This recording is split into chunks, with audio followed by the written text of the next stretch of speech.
Kanina lang may nag-message sa akin na OFW from Germany. Sabi niya, panay padala siya sa Pilipinas. So gusto niya naman this time, mag-invest naman siya para sa sarili niya. So ano ba yung pwede natin maging investment kung OFW tayo?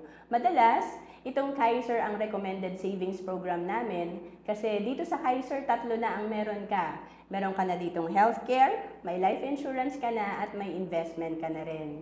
And syempre, dahil OFW tayo, kaya rin naman natin mag-invest ng one time or malaking halaga.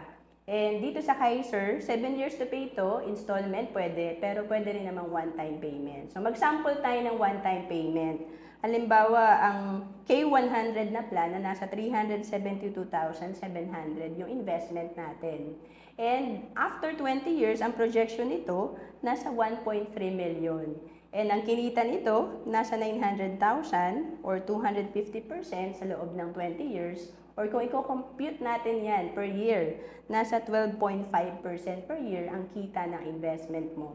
So maganda sa Kaiser, kaya nag-start talaga mga OFW. Kasi dito may healthcare ka magagamit pag nag-for good ka sa Pilipinas or sa older age mo. At may retirement ka na rin kasi may investment components to kung hindi mo nagagamit yung healthcare. To know more about Kaiser, comment ka lang.